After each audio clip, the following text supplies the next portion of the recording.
नमस्कार। आज हम इस वीडियो में बात कर रहे हैं स्टेट पीजीटी कॉमर्स के प्रीवियस ईयर क्वेश्चंस के बारे में जो 2022 के स्टेट में पूछे गए थे। सबसे पहले क्वेश्चन नंबर 91 जो है वो है the entire life of the firm is divided into time interval for the measurement of profit of the business is called as. तो कह रहा है कि बिजनेस की पूरी लाइफ को हम क्या करते हैं, छोटे छोटे टाइम इंटरवल में डिवाइड कर लेते हैं ताकि हम प्रॉफिट को मेजर कर पाएं। तो ये कौन सा कंसेप्ट है? कॉस्ट कंसेप्ट है, गोइंग कंसर्न कंसेप्ट है, अकाउंटिंग पीरियड कंसेप्ट है या फिर रियलाइजेशन कंसेप्ट है? तो हम इनकी सब की बात करते हैं। कॉस्ट कंसेप्ट क्या कहता है? कॉस्ट कंसेप्ट को हम हिस्टोरिकल कॉस्ट कंसेप्ट भी बोल देते हैं। हिस्टोरिकल कॉस्ट कंसेप्ट भी बोल देते हैं। हिस्टोरिकल कॉस्ट कंसेप्ट क्या कहता है कि हमें अपनी बुक्स के अंदर जो एसेट्स हैं उन एसेट्स को जिस प्राइस पर हमने अक्वायर किया था हमें इसकी कॉस्ट प्राइस पर रिकॉर्ड करना है, उनकी मार्केट वैल्यू को हमें कंसीडर नहीं करना है। इसके पीछे जो रीजन है वो ये है कि हमने जो एसेट्स परचेज की है वो रीसेल के लिए परचेज नहीं की है। दूसरा कारण ये भी है कि अगर हम उन एसेट्स की मार्केट वैल्यू को एस्टिमेट करें तो ऐसा कोई एग्जैक्ट पैरामीटर है नहीं जिससे कि हमें उसको एग्जैक्ट वैल्यू फाइंड आउट कर सकें। या फिर कल को अगर हमें कोई एविडेंस के लिए चाहिए, उसकी वैल्यू को प्रूव करना हो, तो मार्केट वैल्यू को प्रूव करना इजी नहीं है। कॉस्ट प्राइस को तो उसका जो डॉक्यूमेंट थे परचेज करते टाइम उस डॉक्यूमेंट से उसको वेरीफाई भी किया जा सकता है। दूसरा ये कह रहा है कि गोइंग कंसर्न कंसेप्ट ये कहता है कि जब हम अकाउंटिंग करते हैं तो ये मान के चलते हैं कि बिजनेस जो है वो लॉन्ग टर्म के लिए अपना कंटिन्यू रहेगा। इसके ऑपरेशंस को नियर फ्यूचर में स्क्रॉल डाउन करने की हमारी ऐसी कोई इंटेंशन नहीं है। और इसी कंसेप्ट की वजह से हम क्या करते हैं, जो फिक्स्ड एसेट्स हम परचेज करते हैं उन फिक्स्ड एसेट्स को एक ही ईयर के, जिस ईयर परचेज किया उसी सेम ईयर के प्रॉफिट से चार्ज नहीं करते, बल्कि क्या करते हैं जितना उस एसेट्स को जितने साल तक हमें बेनिफिट मिलेगा उस एसेट से उसी टाइम पीरियड में धीरे धीरे डेप्रिसिएशन के रूप में राइट ऑफ करते हैं उसको। अकाउंटिंग पीरियड कंसेप्ट क्या कहता है कि बिजनेस की एंटायर लाइफ को छोटे छोटे टाइम इंटरवल में डिवाइड कर लीजिएगा। एक बार जब वो टाइम इंटरवल कंप्लीट होता है, एक टाइम इंटरवल, हम क्या करते हैं अपनी बिजनेस की फाइनेंशियल स्टेटमेंट्स रिकॉर्ड कर लेते हैं, फाइनेंशियल स्टेटमेंट्स प्रिपेयर कर लेते हैं जिससे कि हमें बिजनेस की फाइनेंशियल पोजीशन या बिजनेस के प्रॉफिट्स लॉस के बारे में पता चल पाए। हमें पता चल पाए कि हमारे बिजनेस के कौन कौन से स्ट्रॉन्ग पॉइंट है, कौन से वीक पॉइंट है, ताकि हम उनको, इनके ऊपर जो वीक पॉइंट है उन पर काम करके जो वीकनेस है उसको दूर कर सकें, या स्ट्रॉन्ग पॉइंट है उनके ऊपर और ज़्यादा थोड़ा फोकस करके फ्यूचर में उसका और ज़्यादा बेनिफिट उठा सकें। उसके बाद में रियलाइजेशन कंसेप्ट है। रियलाइजेशन कंसेप्ट को एक और नाम से भी जानते हैं, revenue recognisation concept. Revenue recognisation concept. Revenue recognisation concept क्या कहता है कि हमें बुक के अंदर अ, हमारा जो रिवेन्यू है उसी टाइम रिकॉर्ड करना है जब वो रिवेन्यू सामने वाला पर्सन, मतलब कि वो पेमेंट करने के लिए लीगली बाउंड हो जाए। हमें इस बात से कोई मतलब नहीं है कि एक्चुअल में कैश मिला है नहीं मिला है। तो जैसे ही हम रिवेन्यू को अर्न कर लेते हैं, वो पर्सन क्या है, लीगली बाउंड हो जाता है उसकी पेमेंट करने के लिए, तो उसी टाइम उसको बुक में रिकॉर्ड करना है। तो क्वेश्चन हमारा था कि the entire life of the firm is divided into time interval for the measurement of the profit of the business is called, कि बिजनेस की एंटायर लाइफ को हम छोटे छोटे टाइम पीरियड में बांट लेते हैं ताकि हम प्रॉफिट को मेजर कर पाएं। तो कौन सा कंसेप्ट के अकॉर्डिंग हम ऐसा करते हैं? तो अकाउंटिंग पीरियड कंसेप्ट के अकॉर्डिंग हम ऐसा करते हैं। उसके बाद में नेक्स्ट जो हमारा क्वेश्चन है, the ratio in which the continuing partner have acquire the share from the retiring और डिसीज्ड पार्टनर इज कॉल्ड, कि जो पार्टनर फर्म से रिटायर हुआ है या जिस पार्टनर की डेथ हो गई उस पार्टनर का जो शेयर है वो शेयर कंटिन्यूइंग पार्टनर जिस रेशियो में अक्वायर करते हैं, मतलब जो बचे हुए पार्टनर जिस रेशियो में लेते हैं, तो उस रेशियो को क्या कहते हैं? तो इसने हमें ऑप्शंस दिए, डेप्ट equity ratio, liquidity ratio, current ratio, gaining ratio. तो देखिए डेब्ट इक्विटी रेशियो जो है ना, डेब्ट इक्विटी रेशियो तो हम बिजनेस की लॉन्ग टर्म फाइनेंशियल या लॉन्ग टर्म सोल्वेंसी को चेक करने के लिए कैलकुलेट करते हैं। लिक्विडिटी रेशियो हम कैलकुलेट करते हैं बिजनेस की शॉर्ट टर्म फाइनेंशियल पोजीशन को चेक करने के लिए कि बिजनेस करंट लाइबिलिटीज हैं उनकी टाइमली पेमेंट कर पाएगा कि नहीं कर पाएगा वेरी शॉर्ट पीरियड के लिए। इसके अंदर दो रेशियो होती है हमारी, एक करंट रेशियो होती है और एक क्विक रेशियो होती है। उसके बाद में करंट रेशियो है, ये करंट रेशियो 1 ईयर के अंदर जिनकी पेमेंट करनी है, जो करंट लाइबिलिटीज है इनकी 1 ईयर में जो पेमेंट करनी है, क्या हम टाइमली वो पेमेंट कर पाएंगे या नहीं कर पाएंगे, उसके लिए हम वो चेक करने के लिए करंट रेशियो कैलकुलेट करते हैं। गेनिंग रेशियो है, गेनिंग रेशियो क्या होता है कि जो पार्टनर कोई रिटायर हुआ या किसी पार्टनर की डेथ हुई तो उसका जो शेयर पीछे बचे हुए पार्टनर अक्वायर करेंगे, जिस रेशियो में अक्वायर करेंगे उस रेशियो को हम क्या कहते हैं, गेनिंग रेशियो कहते हैं। क्या कहते हैं, गेनिंग रेशियो। उसके बाद में नेक्स्ट क्वेश्चन जो दिया हुआ है, लिवरेज और capital structure ratio are also known as. Leverage और कैपिटल स्ट्रक्चर रेशियो को हम क्या कहते हैं, तो इसको हम कहते हैं लॉन्ग टर्म सोल्वेंसी रेशियो या शॉर्ट टर्म सोल्वेंसी रेशियो या रिटर्न ऑन कैपिटल एम्प्लॉयड या करंट रेशियो। तो देखिए लॉन्ग टर्म सोल्वेंसी रेशियो क्या होता है, ये बिजनेस की लॉन्ग टर्म फाइनेंशियल पोजीशन को बताता है कि बिजनेस को लॉन्ग टर्म के अंदर जो पेमेंट करनी है, जैसे ही वो पेमेंट, जैसे कोई बैंक लोन है, जैसे ही वो पेमेंट्स ड्यू होंगे क्या बिजनेस उन पेमेंट्स को टाइमली कर पाएगा।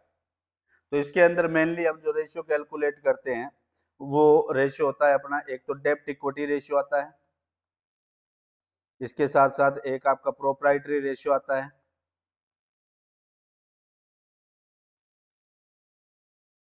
या फिर इंटरेस्ट कवरेज रेशियो भी इसी में ही आता है।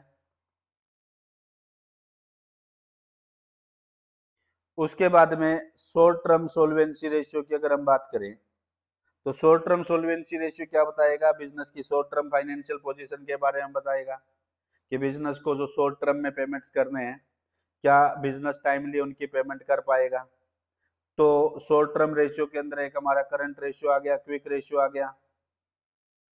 Return on capital employed ratio ये बताता है कि हमने बिजनेस के अंदर जो कैपिटल इन्वेस्ट किए हुए हैं उस पर कितना रिटर्न मिल रहा है। इसके अंदर हमारी जो रेशियो आएगी वो प्रॉफिटेबिलिटी रेशियो आ जाएगी, या फिर return on capital employed ratio निकालने का फॉर्मूला होता है अपना EBIT divide by capital employed. अब कैपिटल एम्प्लॉयड का मतलब लॉन्ग टर्म के लिए जो फंड बिजनेस में इन्वेस्ट किए हुए हैं, चाहे वो डेब्ट है चाहे वो इक्विटी है। और करंट रेशियो बताता है शॉर्ट टर्म फाइनेंशियल पोजीशन, जिसका फॉर्मूला है अपना current assets by current liability. तो कैपिटल स्ट्रक्चर रेशियो जो है या लिवरेज रेशियो है उस वो किसको कहते हैं हम, लॉन्ग टर्म सोल्वेंसी रेशियो को लिवरेज या कैपिटल स्ट्रक्चर रेशियो कहते हैं। नेक्स्ट हमारा क्वेश्चन है on dissolution of a firm liability are transfer to. क्या जब पार्टनरशिप फर्म का डिसोल्यूशन होता है तो उस टाइम हमारे बिजनेस की जो लाइबिलिटीज है वो कौन से अकाउंट में ट्रांसफर की जाती है, बैंक अकाउंट में या फिर रिजर्व एंड सरप्लस अकाउंट में, कैश अकाउंट में या फिर रियलाइजेशन अकाउंट में। तो देखिए रियलाइजेशन अकाउंट प्रिपेयर किया जाता है जब हमारी फर्म का डिसोल्यूशन होता है।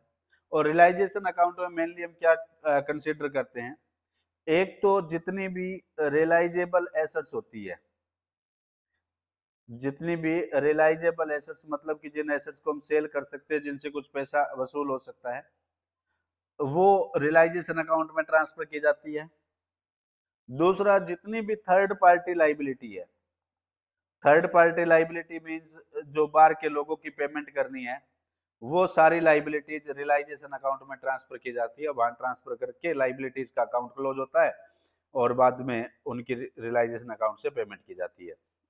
तो इसका जो सही आंसर होगा वो होगा रियलाइजेशन अकाउंट। नेक्स्ट ये कह रहा है क्वेश्चन नंबर 95 जो था, कह रहा if the benefit of expenditure extend up to only for one accounting period is called. कह रहा है कि जो एक्सपेंडिचर हमने किए हैं उन एक्सपेंडिचर का अगर हमें सिर्फ एक ही ईयर तक बेनिफिट मिलेगा, जिस ईयर में हमने वो एक्सपेंस किए उसी अकाउंटिंग पीरियड में हमें उसका बेनिफिट मिलेगा, आगे बेनिफिट नहीं मिलेगा, तो उसको उस एक्सपेंडिचर को हम क्या कहते हैं? तो इसके अंदर जो ऑप्शंस दिए हुए हैं वो capital expenditure, revenue expenditure, noting charges या फिर अंडरराइटिंग।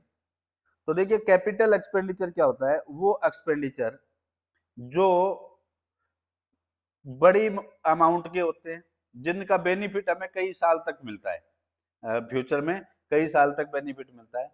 ये नॉन रिकरिंग नेचर के होते हैं, मतलब रूटीन के खर्चे नहीं होते, कभी कभार होते हैं, लेकिन जब होते हैं तो बड़ी अमाउंट के होते हैं। और ये एक्सपेंडिचर हमारी बिजनेस की जो अर्निंग कैपेसिटी है, अर्निंग कैपेसिटी को इंक्रीज करने का काम करते हैं। रेवेन्यू एक्सपेंडिचर को हम यूं बोल दें कि इनका बेनिफिट जो है वो उसी टाइम पीरियड में हमें मिलेगा जिस टाइम पीरियड के लिए इनकी पेमेंट की गई है। अगर फ्यूचर में हमें उनका बेनिफिट दोबारा चाहिए तो हमें उनकी दोबारा से पेमेंट करनी पड़ेगी। ये एक्सपेंडिचर डेली रूटीन की एक्सपेंडिचर है, जिनको हम बोलते हैं रिकरिंग नेचर के एक्सपेंडिचर है। ये एक्सपेंडिचर अर्निंग कैपेसिटी को मेंटेन करने का काम करते हैं। जैसे कैपिटल एक्सपेंडिचर हमारे बिजनेस की अर्निंग कैपेसिटी बढ़ाते हैं, तो रेवेन्यू एक्सपेंडिचर क्या करते हैं? जो एग्जिस्टिंग वर्किंग कैपेसिटी है उसको मेंटेन करने का काम करेंगे। अगर हम रेवेन्यू एक्सपेंडिचर नहीं करेंगे तो हमारे बिजनेस की वर्किंग कैपेसिटी क्या हो जाएगी? डाउन चली जाएगी। नोटिंग चार्जेस क्या होता है? ये जो टर्म यूज होता है ये बिल ऑफ एक्सचेंज के केस में होता है। जब कोई बिल है डिसऑनर हो जाता है तो उसको ऑथराइज पर्सन से हमें क्या करवाना होता है? उसकी नोटरी करवानी होती है, नोटिंग करवानी होती है। तो वो जो ऑथराइज पर्सन है उसके बदले में जो फीस चार्ज करता है उसको हम नोटिंग चार्जेस बोलते हैं। अंडरराइटिंग क्या होता है? ये मतलब अंडरराइटर होते हैं, जो मेनली अंडरराइटर का काम करते हैं बैंक और फाइनेंशियल इंस्टीट्यूशन जो है। कुछ कंपनी है, कंपनियां होती है वो शेयर इश्यू करती है, तो अगर मान लीजिए कि उन कंपनीज को ये है कि सारे के सारे शेयर सब्सक्राइब हो पाएंगे कि नहीं हो पाएंगे, तो वो क्या करती है, इन जो अंडरराइटिंग एजेंसीज होती है इनसे टाई अप कर लेते हैं। वो गारंटी देती है कि हम आपके सारे शेयर जो मतलब शेयर सब्सक्राइब नहीं होंगे पब्लिक में वो हम खुद परचेज करेंगे। तो ये जो पर्सन है, जो एजेंसीज हैं जो कंपनी को सर्विस देती है इस टाइप की, तो उनको हम अंडरराइटर्स बोलते हैं। और इनकी काम के बदले में इनको जो मिलता है वो क्या मिलता है? अंडरराइटिंग कमीशन मिलता है। उसके बाद में जो नेक्स्ट क्वेश्चन है, हाँ पिछले क्वेश्चन का जो आंसर आएगा वो रिवेन्यू एक्सपेंडिचर होगा, क्योंकि इसका बेनिफिट जिस टाइम पीरियड के लिए हमने इन एक्सपेंडिचर को किया है उसी टाइम पीरियड में मिलेगा। उसके बाद में नेक्स्ट है क्वेश्चन नंबर 96। केरा state bank of India desires to redeem 5000 10% debenture of ₹1000 each at par out of available sufficient divisible profit. In this case, how much amount should be transferred to debenture redemption reserve account as per requirement under section 71 subsection 4 of Indian Companies Act read with rule 18(7) of banking company? ये कह रहा है कि कोई state bank of India है और इसने 5000 debentures का रिडम्पशन करना है पार पर, और इसके पास सफिशिएंट प्रॉफिट भी अवेलेबल है, मतलब आउट ऑफ प्रॉफिट ये रिडम्पशन करना चाह रहे हैं। तो हमें ये कह रहा है कि कंपनी एक्ट 2013 का सेक्शन 71 सब सेक्शन 14 और रूल 18(7) के अकॉर्डिंग हमें डिवेंचर रिडम्पशन रिजर्व DRR में कितना अमाउंट ट्रांसफर करना होगा। तो यहाँ कंडीशन क्या है कि ये एक बैंकिंग कंपनी है, स्टेट बैंक ऑफ इंडिया। तो कंपनी एक्ट 2013 का सेक्शन 71 सब सेक्शन 41 कुछ कंपनीज को एग्जम्पशंस देता है DRR क्रिएट करने से। कौन कौन सी कंपनीज वो है? तो एक तो ऑल इंडियन फाइनेंशियल इंस्टीट्यूशन जो RBI के थ्रू रेगुलेट होती हैं। इसके साथ साथ बैंकिंग कंपनीज, चाहे वो शेड्यूल्ड है, चाहे सारे शेड्यूल्ड बैंक, चाहे वो प्राइवेट है, चाहे वो पब्लिक सेक्टर के बैंक है। नॉन बैंकिंग फाइनेंशियल कंपनीज जो RBI के द्वारा रेगुलेट होती है, या फिर हाउसिंग फाइनेंशियल कंपनी जो नेशनल हाउसिंग बैंक के साथ रेगुलेटेड है, रजिस्टर्ड है। तो ये 4 टाइप की कंपनी जैसी है, कौन कौन सी? Financial, all India financial institution, banking companies, सारे शेड्यूल्ड बैंक, चाहे वो प्राइवेट है चाहे वो पब्लिक है, नॉन बैंकिंग फाइनेंशियल कंपनीज जो आरबीआई के थ्रू रेगुलेट होती है, हाउसिंग फाइनेंशियल कंपनीज जो नेशनल हाउसिंग बैंक के साथ रजिस्टर्ड है।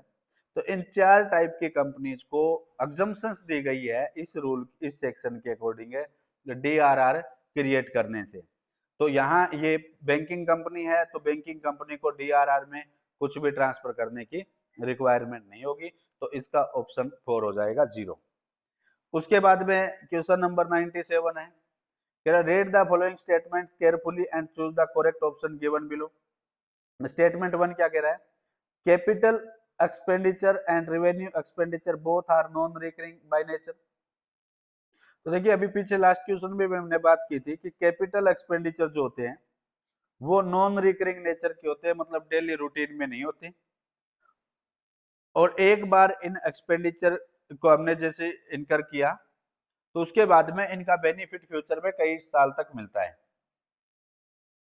जैसे कि प्लांट एंड मशीनरी परचेज कर लिया, बिल्डिंग परचेज कर लिया, इस टाइप के जो एक्सपेंडिचर होते हैं वो कैपिटल एक्सपेंडिचर होते हैं। रेवेन्यू एक्सपेंडिचर रिकरिंग नेचर के होते हैं, मतलब कि डेली रूटीन के एक्सपेंडिचर हैं। इन एक्सपेंडिचर का बेनिफिट हमें उसी टाइम पीरियड में मिलेगा जिस टाइम पीरियड के लिए हमने इनकी पेमेंट की है। तो ये जो स्टेटमेंट है वो इनकरेक्ट स्टेटमेंट है। क्यों? क्योंकि ये कह रहा है कि दोनों नॉन रिकरिंग नेचर के हैं। नहीं, कैपिटल एक्सपेंडिचर तो नॉन रिकरिंग नेचर के हैं, बट जो रेवेन्यू एक्सपेंडिचर हैं ये रिकरिंग नेचर के होते हैं। स्टेटमेंट 2 में क्या कह रहा है? कह रहा है capital expenditure increase earning capacity of business where revenue expenditure are incurred to maintain earning capacity. हाँ, कैपिटल एक्सपेंडिचर है वो बिजनेस की अर्निंग कैपेसिटी को इंक्रीज करते हैं। जैसे मान लीजिए कि बिजनेस के पास 2 मशीन्स थी, तो बिजनेस एक मशीन की जो कैपेसिटी होती है मान लो 10,000 यूनिट का प्रोडक्शन करने की होती है, तो बिजनेस की जो कैपेसिटी थी वो 20,000 यूनिट का प्रोडक्शन करने की थी। बिजनेस ने एक मशीन और परचेज की, तो एक मशीन और परचेज करने से क्या हुआ कि बिजनेस की जो अर्निंग कैपेसिटी पहले 20,000 की थी वो 10,000 से इंक्रीज होके अब क्या हो गई? 30,000 हो गई। तो क्या हुआ? कैपिटल एक्सपेंडिचर की वजह से बिजनेस की अर्निंग कैपेसिटी इंक्रीज हुई। जबकि दूसरा ये कह रहा है रेवेन्यू एक्सपेंडिचर इनकर टू मेंटेन अर्निंग कैपेसिटी। अब 30,000 अर्निंग कैपेसिटी है बिजनेस की, या 13,000 प्रोडक्शन कैपेसिटी है। अब क्या होगा? टाइम टाइम पर इन मशीन्स की हमें क्या करनी होगी? सर्विसिंग वगैरह करवानी होगी। अगर हम इनके ऊपर मेंटेनेंस के खर्च नहीं करेंगे तो क्या होगा? ये मशीन हमें उतना काम नहीं दे पाएगी, मतलब कि अपनी मैक्सिमम कैपेसिटी से प्रोडक्शन नहीं दे पाएगी, इनकी जो प्रोडक्शन कैपेसिटी है वो कम हो जाएगी। तो इसकी जो इन मशीनों की जो एग्जिस्टिंग वर्किंग कैपेसिटी है उसको मेंटेन रखने के लिए हमें इनका मेंटेनेंस का काम करवाना पड़ेगा। तो वो जो एक्सपेंडिचर आएंगे इनकी मेंटेनेंस पर उसको हम रिवेन्यू एक्सपेंडिचर बोलते हैं। मतलब कि revenue expenditure existing working capacity को मेंटेन करने का काम करते हैं, और कैपिटल एक्सपेंडिचर क्या करते हैं? बिजनेस की जो अर्निंग कैपेसिटी है उसको इंक्रीज करने का काम करते हैं। तो यहाँ जो दो स्टेटमेंट दी हुई है, हमें पूछा गया है कि कौन सी स्टेटमेंट करेक्ट है। तो स्टेटमेंट वन है वो तो इनकरेक्ट है, और स्टेटमेंट 2 जो है वो करेक्ट है। तो यहाँ आपका जो आंसर हो जाएगा वो होगा only statement 2 is correct. Second option इसका करेक्ट आंसर हो जाएगा। उसके बाद में क्वेश्चन नंबर 98 दे रखा है, इन विच activity all profits of a company are not distributed amongst the shareholder as dividend।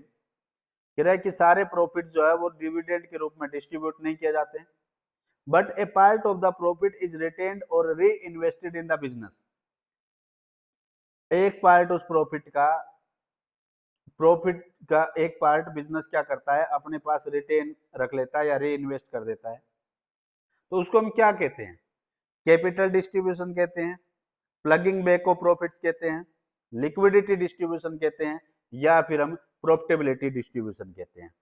तो देखिए जो पार्ट बिजनेस ने क्या किया, प्रॉफिट का अपने पास रखा और उसको बिजनेस के अंदर ही दोबारा इन्वेस्ट कर दिया, तो उसको हम बोलते हैं प्लगिंग बैक ऑफ प्रॉफिट। इससे क्या बेनिफिट होगा बिजनेस को, कि बिजनेस को जो फंड्स की रिक्वायरमेंट है वो बिजनेस के अंदर से ही फुलफिल हो जाएंगे। बिजनेस को बाहर से फंड मतलब कि बोरो नहीं करना पड़ेगा, तो उसकी वजह से जो मतलब कि बाहर से फंड बोरो करते हैं तो उसके ऊपर हमें जो कॉस्ट पे करनी होती है इंटरेस्ट वगैरह, तो वो बिजनेस को पे नहीं करना पड़ेगा। बिजनेस की क्रेडिट की जो पोजीशन है वो इम्प्रूव हो जाएगी, बोरोविंग कैपेसिटी भी इंक्रीज होगी। तो ये मतलब कि जब बिजनेस क्या करता है, प्रॉफिट अपने शेयर होल्डरों में डिस्ट्रीब्यूट ना करके बिजनेस के अंदर ही रिटेन कर लेता है, री इन्वेस्ट कर देता है, तो उसको हम क्या बोलते हैं, प्लगिंग बैक ऑफ प्रॉफिट्स बोलते हैं। नेक्स्ट देखिए, अगर a company issue 1000 debenture of rupees 100 each at a discount of 6% and the debenture are to be repaid by equal installment of 20,000 at the end of each year starting from first year, which amount of discount is written off at the end of first year। ये कह रहा है हमें first year में कितना discount right of करना होगा। जैसे मान लीजिए कि कंपनी ने क्या किया है, 1000 डिबेंचर्स इशू किए हैं, 100 फेस वैल्यू है, तो डिबेंचर्स की फेस वैल्यू कितनी हो गई, 1 लाख। इस पर क्या है, 6% डिस्काउंट दिया, तो कुल मिला के टोटल जो डिस्काउंट हो गया 6000 हो गया। तो क्वेश्चन ये पूछ रहा है कि ये जो 6000 है, इस 6000 को हमें राइट ऑफ करना है। राइट ऑफ कितने टाइम में करना होता है, तो डिवेंचर की जो लाइफ होती है ना, उस लाइफ के अंदर हमें उसको राइट ऑफ करना होता है। और कैसे राइट ऑफ करना होता है, जितना डिवेंचर का आउटस्टैंडिंग बैलेंस रहेगा जिस जिस ईयर में, उस आउटस्टैंडिंग बैलेंस के रेशियो के अंदर हमें उसको राइट ऑफ करना होता है। तो जैसे इसने कहा कि हमें क्या करना है, 5 ईयर में इस 1 लाख रुपीज का रिडम्पशन करना है, तो और 20,000 करके करना है। तो फर्स्ट ईयर तो आउटस्टैंडिंग जो बैलेंस रहा 1 लाख रहा, फर्स्ट ईयर के एंड में 20,000 की पेमेंट हो गई, 80,000 रहा। थर्ड ईयर में 60,000 आउटस्टैंडिंग बैलेंस रहा, फोर्थ ईयर 40,000 रहा आउटस्टैंडिंग बैलेंस, और फिफ्थ ईयर 20,000 रहा। तो ये आउटस्टैंडिंग बैलेंस रहे। तो इस आउटस्टैंडिंग बैलेंस के रेशियो में ही हम क्या करते हैं, उस जो डिस्काउंट होता है उसको राइट ऑफ करते हैं। तो यहाँ से जो रेशियो बनेगा 5 4 3 2 1 में, तो फर्स्ट ईयर का पूछा है, तो फर्स्ट ईयर का शेयर कितना बनेगा इसमें, 5/15 हो जाएगा। 5/15 करेंगे तो यहाँ से जाएगा ये 2000 वैल्यू आ जाएगा। तो मतलब फर्स्ट ईयर में कितना राइट ऑफ करना होगा, 2000 जो डिस्काउंट है वो राइट ऑफ करना होगा। इसी रेशियो में नेक्स्ट ईयर का पूछ लेता, सेकेंड ईयर का, तो 4/15 कर देते इसका। उसके बाद में क्वेश्चन नंबर 100 कह रहा है, कह रहा है study of mutual relationship between different component of the totals of the financial statement for a defined period of time is called। ये कह रहा है कि हम रिलेशनशिप की स्टडी कर रहे हैं, किसके बीच में, अलग अलग कंपोनेंट्स के और उनके टोटल के बीच में। फाइनेंशियल स्टेटमेंट के कंपोनेंट्स और उनके टोटल के बीच में हम उनका म्यूचुअल रिलेशनशिप स्टडी कर रहे हैं एक फिक्स टाइम पीरियड का। तो उसको हम क्या बोलेंगे, हॉरिजॉन्टल और डायनेमिक एनालिसिस बोलेंगे, या वर्टिकल और स्टैटिक एनालिसिस बोलेंगे, इंटरनल एनालिसिस बोलेंगे, या एक्सटर्नल एनालिसिस बोलेंगे। तो हॉरिजॉन्टल एनालिसिस क्या होता है, जब हम एक बिजनेस के दो अलग अलग टाइम पीरियड की स्टेटमेंट को कंपेयर करते हैं, जिससे कि पता चल सके कि हमारा बिजनेस ग्रो कर रहा है, डिक्लाइन में जा रहा है, तो वो हॉरिजॉन्टल या डायनेमिक एनालिसिस होता है, जिसको हम बोलते हैं कंपैरेटिव स्टेटमेंट्स प्रिपेयर करते हैं, चाहे कंपैरेटिव इनकम स्टेटमेंट या comparative statement of balance sheet. Vertical और स्टैटिक एनालिसिस में क्या होता है कि हम एक ही फाइनेंशियल ईयर की एक फाइनेंशियल स्टेटमेंट के कंपोनेंट्स के टोटल के बेस पर परसेंटेज कैलकुलेट करते हैं। तो चाहे वो statement of P and L है या बैलेंस शीट है, वो वर्टिकल एनालिसिस होता है। उसके बाद में इंटरनल एनालिसिस क्या होता है, जो बिजनेस की मैनेजमेंट अपने जो डिसीजन लेने हैं फ्यूचर के रिगार्डिंग पॉलिसी मेकिंग वगैरह के लिए फाइनेंशियल स्टेटमेंट को एनालाइज करती है। उससे कुछ कंक्लूजन ड्रॉ करती है, तो उसको इंटरनल एनालिसिस बोलते हैं। ये जो इंटरनल एनालिसिस होता है ये मैनेजमेंट करती है, जो इंटरनल यूजर है फाइनेंशियल स्टेटमेंट के। और मेनली ये जो एनालिसिस करते हैं ये अनपब्लिश्ड रिकॉर्ड का करते हैं, जो इनके पास बिजनेस की सीक्रेट इंफॉर्मेशन होती है उसका करते हैं। एक्सटर्नल एनालिसिस कौन करता है? एक्सटर्नल एनालिसिस करते हैं बिजनेस के साथ जुड़ी हुई एक्सटर्नल पार्टी, जैसे क्रेडिटर, बैंक या फिर गवर्नमेंट, टैक्स अथॉरिटीज, वो करते हैं। और ये एनालिसिस करते हैं पब्लिश्ड रिपोर्ट का, जो बिजनेस की पब्लिश्ड रिपोर्ट है उनका एनालिसिस करके इनके जो भी इंफॉर्मेशन चाहिए बिजनेस के बारे में वो फाइंड आउट करने का काम करते हैं। तो ये 10 क्वेश्चंस हमने डिस्कस किए। इसी तरीके से 10 क्वेश्चंस करके हम ये क्वेश्चंस डिस्कस करेंगे। ये क्वेश्चन आपके अपकमिंग स्टेट एग्जाम या सीईटी कॉमर्स का एग्जाम या और कोई टीचिंग एग्जाम है उसके लिए हेल्पफुल रहेंगे।